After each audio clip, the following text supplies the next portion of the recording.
siap untuk belajar hari ini? Jumpa lagi dengan Ibu. Kali ini di video pembelajaran kita, tema 9, Kayanya Negeriku, subtema 2, pemanfaatan kekayaan alam di Indonesia.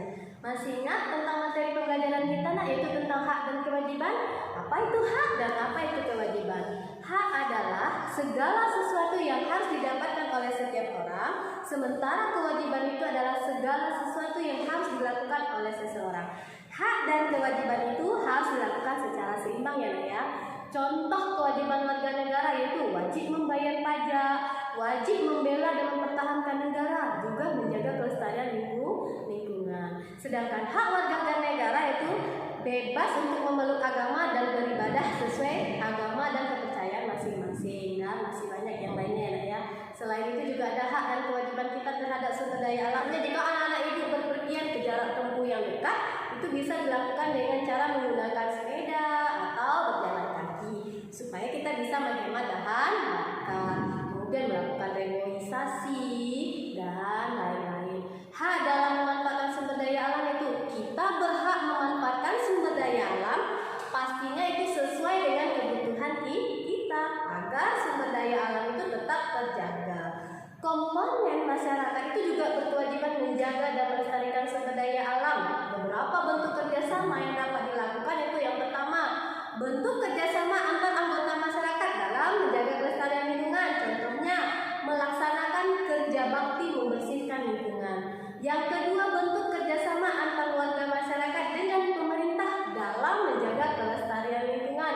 Jadi pemerintah juga ikut ya bertanggung jawab dalam menjaga kelestarian lingkungan yang ada di seluruh wilayah. Biasanya kerjasama dengan pemerintah itu dalam bentuk program-program lingkungan hidup, seperti merencanakan program pembangunan, membentuk badan pengendalian lingkungan, kemudian mengeluarkan undang-undang tentang lingkungan hidup. Jika pemerintah dan masyarakat bersama-sama melaksanakan kewajibannya, maka akan terciptalah suasana yang aman, tentram, juga akan menghasilkan hasil alam yang melimpah. Untuk mendapatkan sebuah informasi itu bisa kita lakukan dengan berbagai cara. Selain dengan membaca buku, kita juga dapat bertanya kepada orang yang benar-benar mengetahui informasi yang ingin kita ketahui. Nah, hal ini disebut dengan namanya wawancara. Ada beberapa hal yang harus kita perhatikan pada saat melakukan wawancara. Yang pertama itu apa nak? Mengucapkan salam pembuka, mengutarakan tujuan wawancara, mengajukan pertanyaan dengan singkat dan jelas, mencatat hasil wawancara, mengucapkan terima kasih jika sudah selesai melakukan wawancara. Sebelum melakukan wawancara, kita harus menyiapkan daftar pertanyaan. Daftar pertanyaan yang kita buat harus sesuai dengan topik wawancara. Anak-anak ibu tahu apa itu energi? Energi merupakan kemampuan suatu benda untuk melakukan usaha maupun kerja. Contoh, ibu memasak menggunakan gas LPG. Gas LPG adalah perubahan energi panas yang dapat dimanfaatkan sebagai bahan bakar. Ada beberapa bentuk energi. Nah, yang pertama itu energi bunyi. Bunyi itu dihasilkan oleh getaran suatu benda. Contohnya bunyi gitar, bunyi halilintar, dan lain-lain. Yang kedua energi panas. Energi panas disebut juga dengan energi kalor. Contohnya matahari, listrik, api, dan lain-lain. Matahari merupakan salah satu energi panas yang terbesar di bumi. Nah, manfaat dari energi panas matahari itu bagi manusia banyak ya, bisa menjemur pakaian, ikan asin. Kemudian juga panas matahari mempertahankan suhu atmosfer sehingga panas di bumi sesuai dengan kebutuhan makhluk hidup. Ada beberapa contoh perubahan energi yang ada dalam kehidupan sehari-hari. Nah, yang pertama itu perubahan energi listrik menjadi energi panas, itu contohnya pada setrika. Perubahan energi listrik menjadi energi gerak, itu contohnya pada kipas angin. Indonesia kaya akan sumber daya alamnya, yaitu sumber daya alam adalah segala sesuatu yang ada di alam semesta dan digunakan untuk memenuhi kebutuhan manusia. Berikutnya ada jenis-jenis sumber daya alam, yaitu sumber daya alam yang dibedakan berdasarkan jenisnya ada dua, sumber daya alam hayati dan non-hayati. Sumber daya alam yang dibedakan berdasarkan sifatnya yaitu sumber daya alam yang dapat diperbaharui dan tidak dapat diperbaharui. Ada juga sumber daya alam yang dibedakan berdasarkan bentuk dan potensi penggunaannya.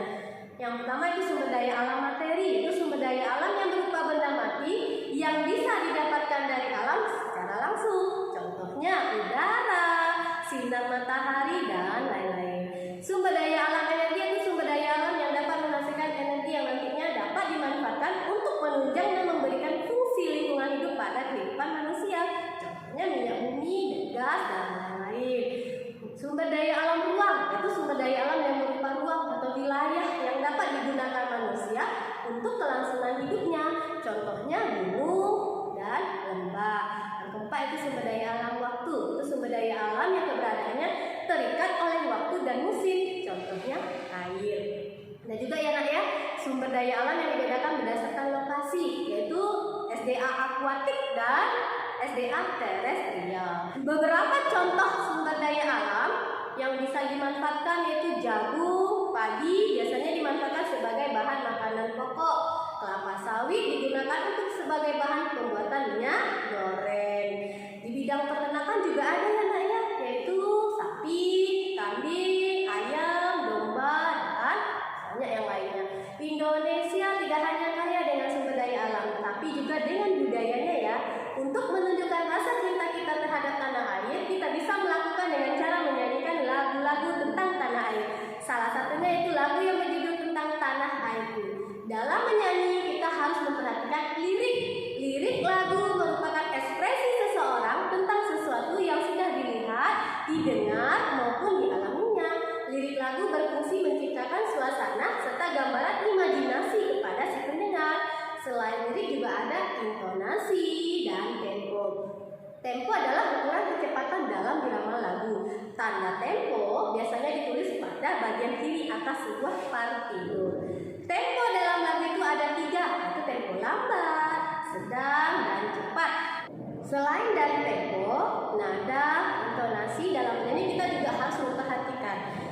Nah, yang namanya artikulasi. Artikulasi itu adalah cara mengucapkan kata-kata dalam menyanyi agar pesan lagu dapat dimengerti dan dipahami pendengar.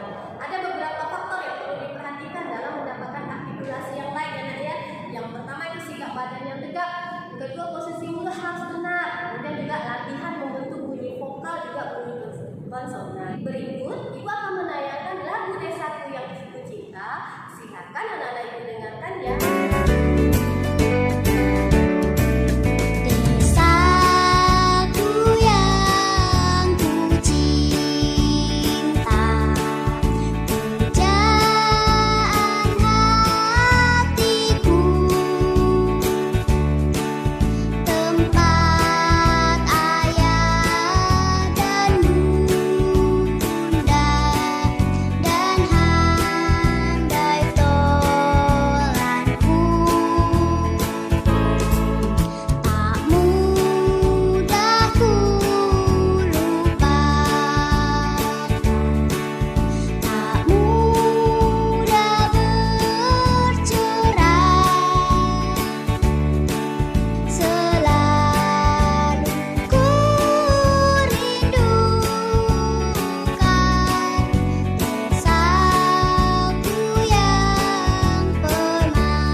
Tugas anak-anak ibu di rumah yaitu membuat video menyanyikan lagu Desaku yang Ku Cinta ciptaan Elmani. Anak-anak ibu bisa lihat liriknya di Logika halaman 55 dan mendengarkan kembali ya cuplikan video yang sudah ibu tayangkan tadi. Nah, ini akan menjadi tugas K4 dari SPDP. Tugas ini dikumpulkan paling lambat hari Sabtu tanggal 3 April 2021.